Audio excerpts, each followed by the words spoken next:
ഞാൻ ഇതിന്റെ മുന്നേ ഒരു വീഡിയോ ഇട്ടിരുന്നു. നമ്മളെ വയനാട് പള്ളിക്ക് ഒരു മയ്യത്ത് മറ ചെയ്യാൻ അയക്കാത്ത ഒരു പ്രശ്നം.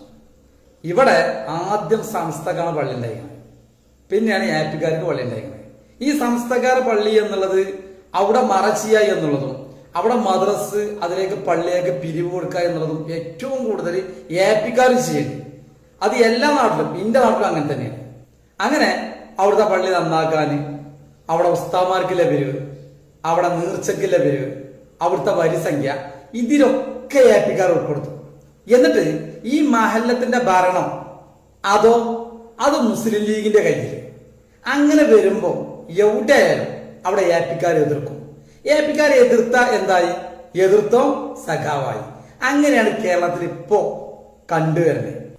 ഈ പള്ളി ഉണ്ടായത് തൊട്ട് ഈ പള്ളിക്ക് എല്ലാ നിരക്കും ഉസ്താദ്മാർക്കുള്ള ചെലവാവട്ടെ, ഉസ്താദിന്റെ വരപ്പണിക്കാവട്ടെ, ഉസ്താദിന്റെ മാള കെട്ടിച്ചാനാവട്ടെ, എല്ലാത്തിനും ആ മഹല്ലത്തിൽ എല്ലാവരും ഒരുപോലെ പിരിവ് കൊടുക്കണം. അങ്ങനെയൊക്കെ ഈ പള്ളിക്ക് വേണ്ടി അധ്വാനിച്ചുണ്ടാക്കി അവസാനം ഏപ്പിക്കാരനാവുമ്പോ ഈ മഹല്ലത്തിൽ വേറൊരു സംഭവമുണ്ട്. കമ്മിറ്റി കൂടുമ്പോ ഏപ്പിക്കാരെ കൂടുതൽ കമ്മിറ്റിയിൽ ഇല്ലാതാക്കി കമ്മിറ്റി കൂടാൻ. എന്നിട്ട് എന്ത് ചെയ്യാ? ആ കമ്മിറ്റി കൂടിയിട്ട് ഈ പറഞ്ഞ മുസ്ലിം ലീഗുകാർ മാത്രം ഒരു കമ്മിറ്റി ഉണ്ടാക്കുക. എന്നിട്ട് ഏപ്പിക്കാർ എന്തെങ്കിലും പറഞ്ഞാൽ അവൻ അടിച്ചമർത്താൻ. ഇതൊക്കെ പഞ്ചായത്തിൽ ഭരണസമിതി കൂടെ അല്ല, അവിടെ ഉണ്ട് മാർക്സിസ്റ്റ് കോൺഗ്രസ് ഒക്കെ കളിച്ച് ഇതില്ലാത്തവർക്ക്, ഇത് ഭൂരിപക്ഷം ഇല്ലാത്തവരെ കുറച്ചാക്കി, അങ്ങനത്തെ ഒരു സംഭവമുണ്ട്. അതേപോലെ മഹല്ലത്തിൽ കാട്ടിവരുന്നുണ്ട്. അതന്നെയാണ് ഇവിടെ വയനാട്ടിൽ നടന്നത്. ഞാൻ ഈ വീഡിയോ ഇടുമ്പോൾ ഇതിന്റെ താഴത്ത് കുറച്ച് വഹാബികൾ നിന്നിട്ട് ഇങ്ങനെ കൊരക്കുണ്ട്. വഹാബിയൊക്കെ എന്ത് കാര്യ സുന്യാളടിയിലുണ്ട്.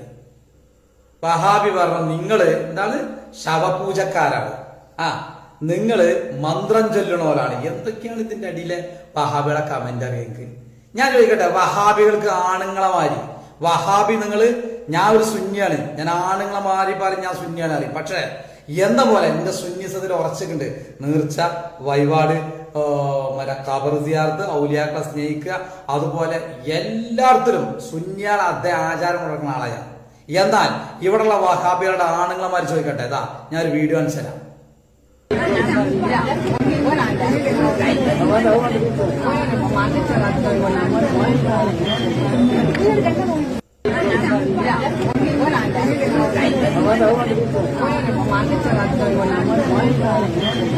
ബഹുമാനപ്പെട്ട പാണക്കാട് തങ്ങള് മുസ്ലിം ലീഗിന്റെ സമുന്നതനായിട്ടുള്ള നേതാവാണ്.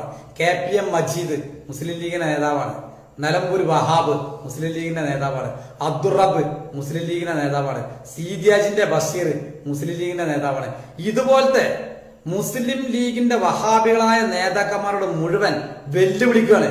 ഇന്റേതായത് കമന്റ് ചെയ്ത ചെറു വഹാബികളുണ്ടല്ലോ, ഉസറുണ്ടെങ്കിൽ നിങ്ങൾ വിശ്വസിക്കുന്ന മുജാഹിദ് പ്രസ്ഥാനം, അടിസ്ഥാനപരമായിട്ട് നിങ്ങൾ വഹാബിയത്തിൽ വിശ്വസിക്കുന്നുണ്ടെങ്കിൽ, നിങ്ങൾ ധൈര്യം ഉണ്ടെങ്കിൽ പാണക്കാട് കുടുംബം ശിഖറന്മാരാവെന്ന് പറഞ്ഞാൽ, നിങ്ങൾ ധൈര്യം ഉണ്ടെങ്കിൽ പാണക്കാട് കുടുംബം ശവപൂജക്കാരാവെന്ന് പറഞ്ഞാൽ, നിങ്ങൾ ഒരു ദിവസത്തിൽ 400 വട്ടം കാന്തപുരം ശവപൂജക്കാരനാണ്, പേരോട് ശവപൂജക്കാരനാണ് അറിയണ്ടല്ലോ.